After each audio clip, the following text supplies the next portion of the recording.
Hello friends, welcome to my channel. இன்றைக்கி நம்ம வீடியோவில் இன்ஸ்டண்ட்டாக மாங்காய் ஊறுகாய் எப்படி செய்யணுன்னு பார்க்கலாம். அதுக்கு ஃபஸ்ட்டு நல்லா புளிப்பான மாங்காவாக பார்த்து வாங்கிக்கோங்க. அதை நல்லா வாஷ் பண்ணிவிட்டு நல்லா துணியால் தொடச்சி இந்த மாதிரி துருவி எடுத்து வச்சுக்கலாம். இப்போ ஒரு கடாயை எடுத்துக்கோங்க. அதில் ஒரு 200 ml அளவுக்கு நல்லெண்ணெய் ஆட் பண்ணிக்கோங்க. அது கூடவே தாளிப்புக்கான கடுகு, கருவேப்பிலை, காஞ்ச மிளகா ஆட் பண்ணிவிட்டு நல்லா பொரிஞ்சதும் நம்ம துருவி வச்சுருக்கிற மாங்காய் இதில் ஆட் பண்ணிக்கலாம்.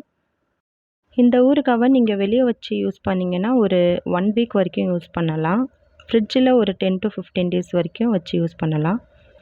ரொம்ப டேஸ்டியாக இருக்கும் இந்த மாங்காய் ஊறுகாய். கண்டிப்பாக செஞ்சு பாருங்கள். இந்த மாதிரி துருவி நீங்கள் ஆட் பண்ணுறதால ரொம்ப சீக்கிரமே வதங்கி வந்துடும். நல்லா டேஸ்ட்டாகவும் இருக்கும். இப்போ நம்ம இதுக்கான மசாலாலாம் ஆட் பண்ணிக்கலாம். நான் மசாலாலாம் மேலே ஸ்க்ரீனில் கொடுத்துருக்கேன், செக் பண்ணிக்கோங்க. மஞ்சள் தூள், மிளகாய் தூள், உப்பு ஆட் பண்ணிக்கோங்க. அது கூடவே பெருங்காயத்தூள் ஆட் பண்ணிக்கோங்க. கண்டிப்பாக பெருங்காயத்தூள் ஆட் பண்ணணும். எல்லா மசாலா பொடியும் சேர்த்ததுக்கப்புறமா நல்லா மிக்ஸ் பண்ணி விட்டுக்கோங்க.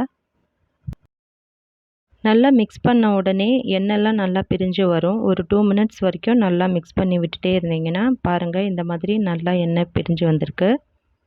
இந்த ஸ்டேஜில் நம்ம கடுகு, வெந்தயம் பொடி இதில் ஆட் பண்ணிக்கலாம். 1 டீஸ்பூன் கடுகு, 1 டீஸ்பூன் வெந்தயம் லோ ஃப்ளேமில் வச்சு ட்ரை ரோஸ்ட் பண்ணி எடுத்துகிட்டு அதை நல்லா பொடி பண்ணிவிட்டு இதில் ஆட் பண்ணிக்கோங்க. ஊறுகாய் செய்கிறதுக்கு கண்டிப்பாக இந்த பொடி நீங்கள் யூஸ் பண்ணணும். அப்போ தான் நல்லா டேஸ்ட்டாக இருக்கும். அவ்வளோதான். இந்த பொடியும் சேர்த்ததுக்கப்புறம் நல்லா மிக்ஸ் பண்ணி விட்டுட்டு ஆஃப் பண்ணிட வேண்டியது தான். நம்மளோட இன்ஸ்டன்ட் ஊறுகாய் ரெடி ஆகிடுச்சு. இந்த ஊறுகாய் தயிர் சாதம், சாம்பார் சாதம் கூடலாம் ரொம்ப டேஸ்ட்டாக இருக்கும். கண்டிப்பாக ட்ரை பண்ணி பாருங்கள். இன்ஸ்டண்ட்டாக 10 நிமிஷத்தில் செஞ்சு முடிச்சிடலாம்.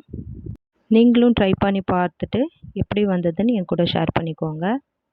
நீங்கள் நம்மளோட சேனலை இப்போ தான் ஃபஸ்ட் டைம் பார்க்குறீங்கன்னா மறக்காமல் சப்ஸ்கிரைப் பண்ணிக்கோங்க. இந்த வீடியோ உங்களுக்கு பிடிச்சிருந்தா லைக் பண்ணிக்கோங்க. தேங்க்யூ.